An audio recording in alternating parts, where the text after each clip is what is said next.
So now we will talk about the modern monetary systems. Okay, so just let me wrap this. Okay, so we will talk about is the modern monetary systems. Okay, so first we will talk about is the convertible, paper money, okay, or reserve system. So I'll write down first is convertible paper money, or so it is like, so what now paper money, let me just write down here. Paper money has come to occupy a very important place in the modern monetary system. So everybody is using paper money now, okay, and so what do you mean by paper money? So paper money means, let me write down here, the notes issued by the government and the central banks. Now I had told you the central bank means RBI, okay. So that is why it has become very very famous now. For a quite a long time, paper money has remained a convertible paper money. So under this system, money is converted into standard coins made of gold and silver, and the paper money which is issued by the the government banks was fully backed by gold and silver. So if you have gold and silver, you can give it to the bank and the banks will give you in terms of paper. So therefore this paper currency is also called as full reserve system. So let me write down here, let me explain something more about it. Very very important, please pay attention. So the paper money issued by the government and central banks was fully backed by the gold and reserve of equal value. So suppose if you have 1 lakh gold, you will have 1 lakh gold is, you will whatever is the worth in it, you will be having it in the bank reserved. So say for example 1 lakh gold is worth of maybe 1 crore. So 1 crore money will be done and will be kept of equal value, okay. So that is called as reserve of equal value. Therefore this paper currency system, so this is very important because as I said, paper money is issued by the government and the central banks were fully backed by the gold and reserve. So whatever gold reserves are there, they are easily converted into paper, and therefore this paper currency system is called as, very important, let me write down in big, full reserve system. I repeat, it's called as full reserve system, okay. So this is very very important, as I said also, okay. Now we will go with the next one, that is, so as I said, first we spoke about was convertible paper money, or it is called as full reserve system. Now we will talk about inconvertible fiat money, okay. So just let me wrap this, very very important of discussion. So this is also a very important point of discussion. So the next one also is very important. So just let me clear this.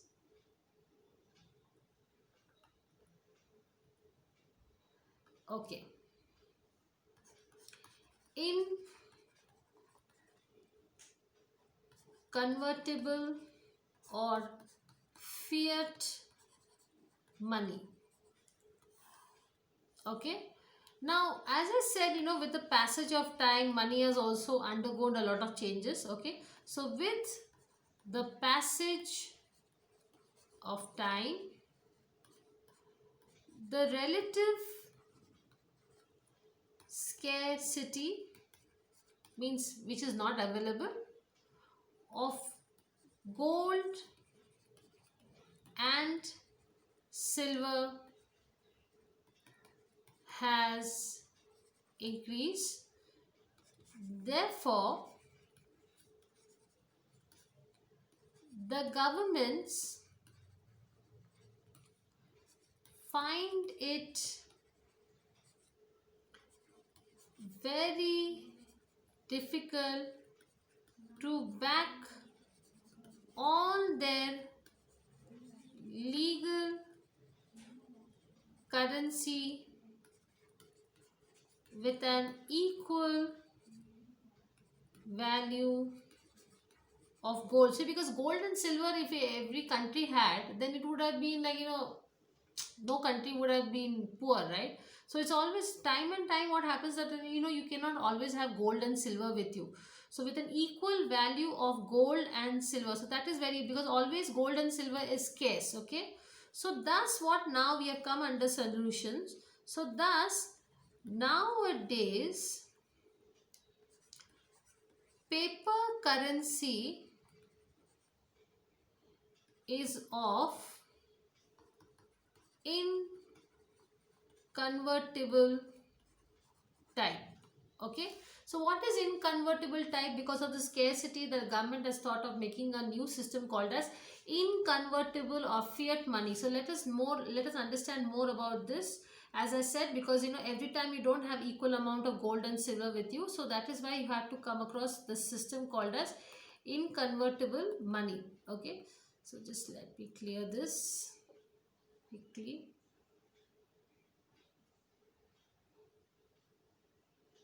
Okay, so yes, and now I'll write down about the fiat money. So let us continue more about the fiat money.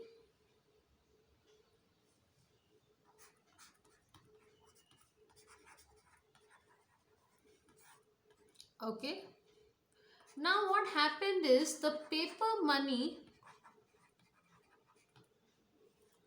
issued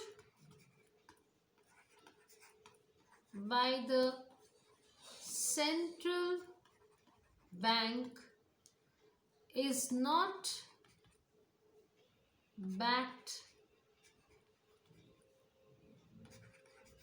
by using precious metal. Okay, so the paper money is not always having that, you have 1 lakh of money, so you have 5,000 precious metals. So it's always not that, that gold and silver has to be there. So that is why now what has happened is the issuing authorities are not responsible. So let me write down here, the issuing authorities is not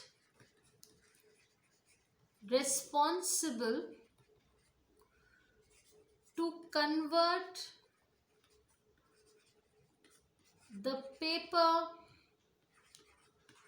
notes into gold and silver.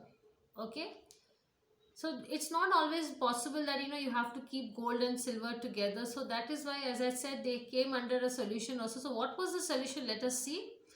Okay, thus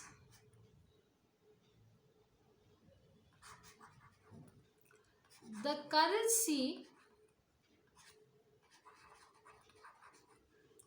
notes issued by the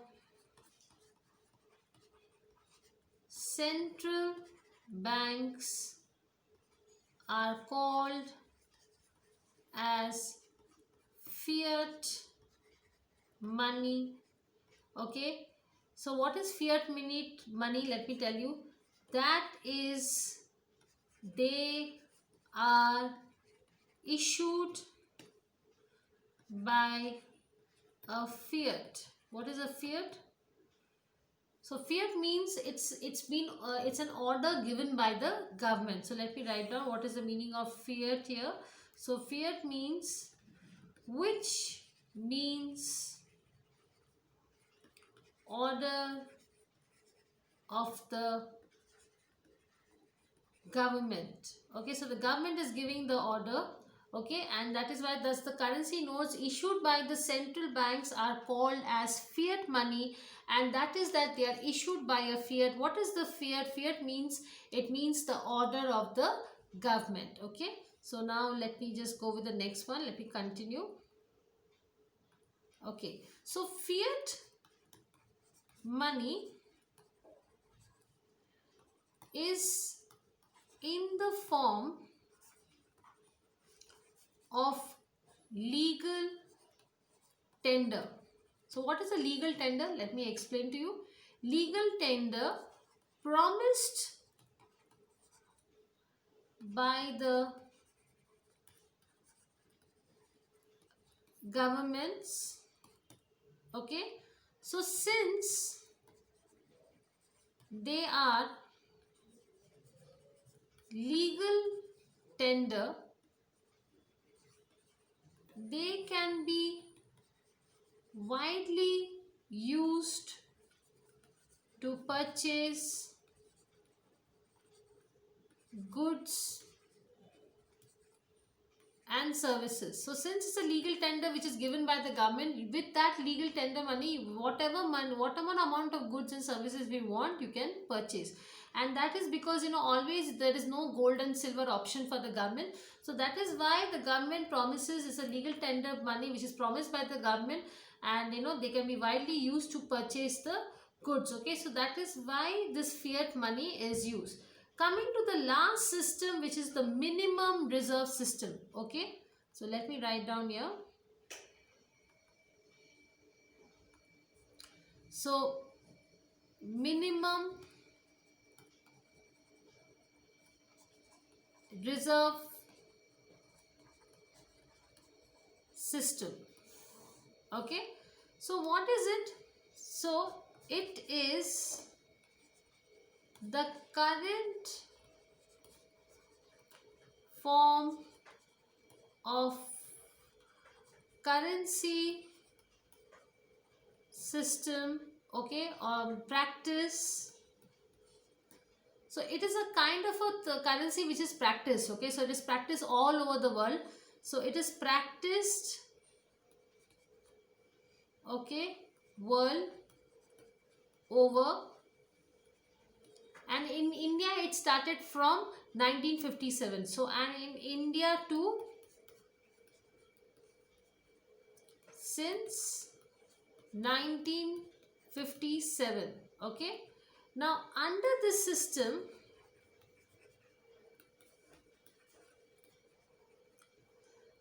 the central banks, okay, are required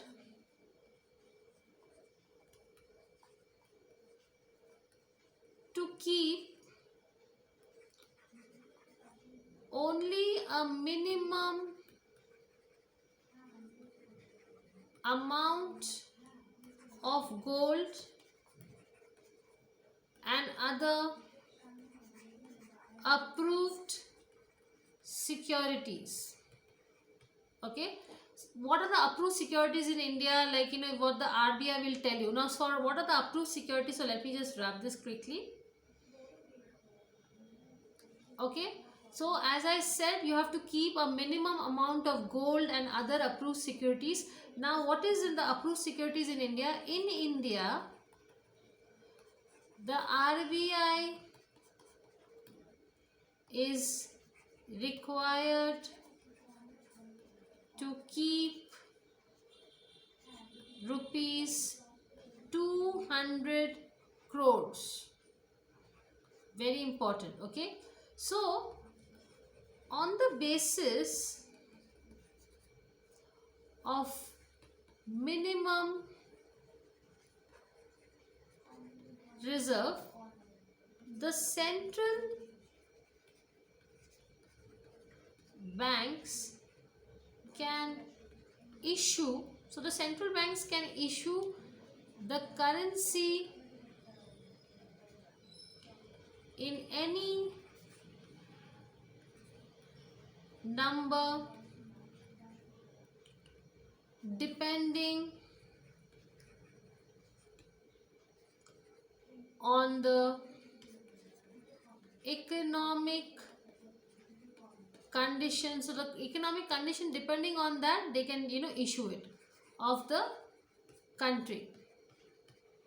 So as I said, in India the RBI is required to keep 200 crores on the basis of the minimum reserve. So that is the amount. So that is a danger thing. If the banks do not have 200 crores also in them, the Reserve Bank of India, then India is in trouble.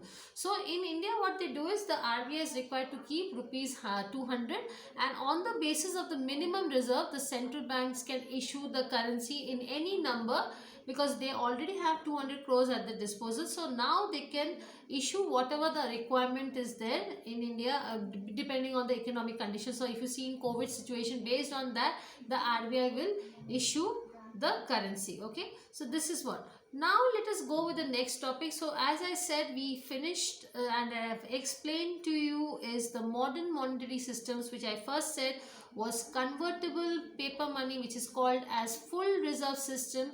Then I spoke about inconvertible or fiat money, and the last thing I spoke was about minimum reserve system. Okay, so now I will talk about is the next one is what is the importance or the significance of money. Okay, so just let me rub this. So yes,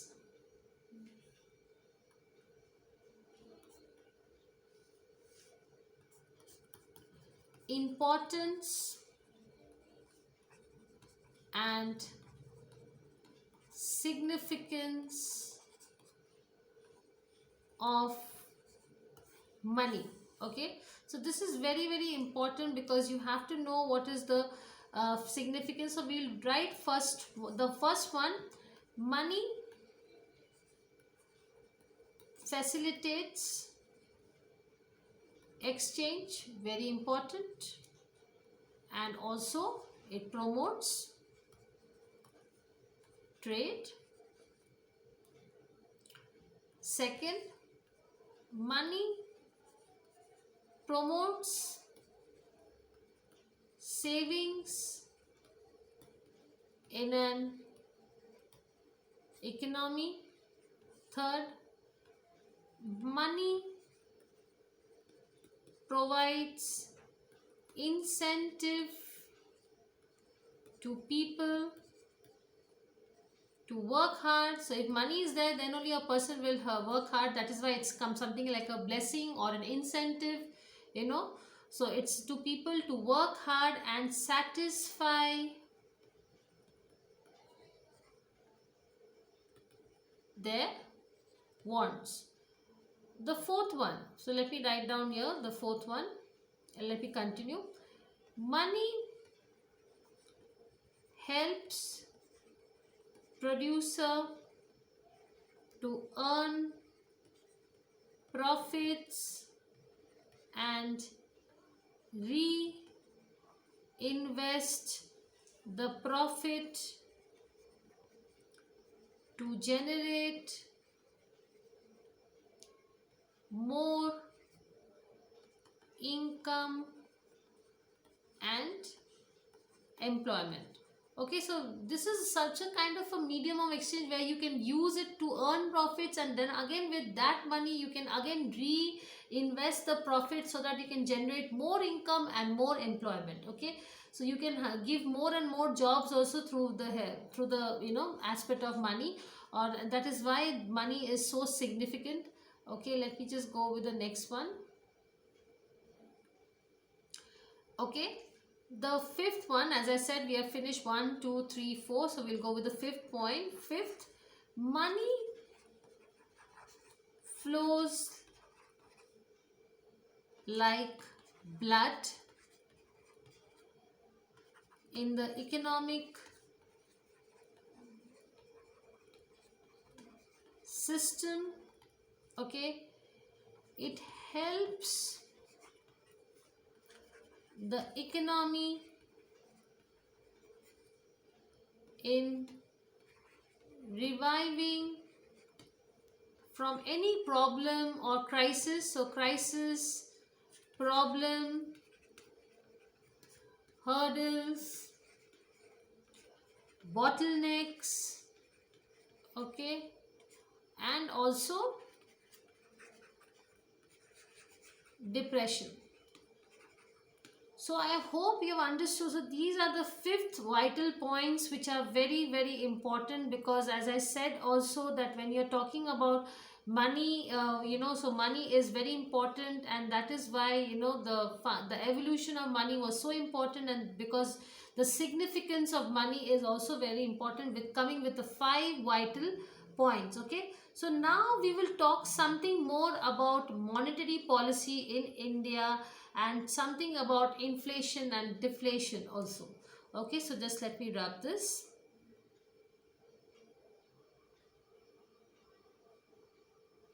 Okay, so the topic is monetary policy in India,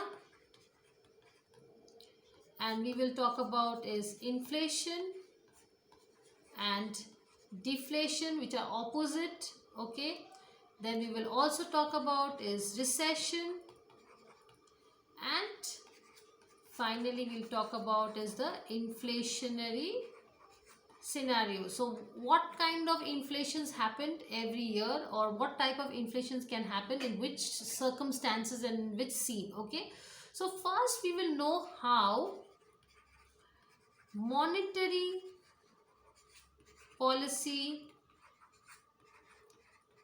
works. Okay, so first we will talk about is the first one. So we'll go by step.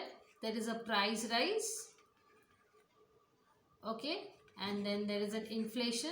So that is the first step. So then what happens? There is excess liquidity and credit in the economy. Okay, now people have more money in hand to spend, and that is why there is a rise of money. Okay, there is excess liquidity. So what is, so this is the first, this is the second step, then this is the third step. Okay, so then what happens? Let us, obviously when people have lot of money, so spending increases. So in the fourth step, spending increases. Okay, and then what happens is the fifth step, aggregate demand increases. Okay, so when again demand increases, so there is a rise in the price, and then again, so can you understand? It's a circle, it's a chain of circle. So this is like, it's a simultaneous circle, and this is the way the inflation happens. So in this is the monetary policy, and this is the stage of inflation, how inflation happens. So how inflation occurs? So the first step is there is a price rise in inflation, then there is excess liquidity, everybody has money, there is a credit in the economy, then people have more money in hand to spend, and then spending keeps on increasing. So the demand also increases, and then it also affects the rise in the price, because everybody wants profit and everybody wants to increase. No matter however the price keeps on increasing, still people have a lot of money. Now this scene is the opposite in deflation. So let us see what happens. How does deflation happen? Okay, so let me wrap this.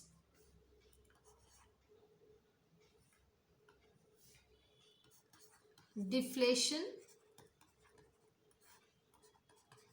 how it happens or occurs. Okay, so the first thing is we will start with, there's a deflation happening in India. So deflation, so what is deflation? Price fall Next stage, so nobody has money, so there is deficit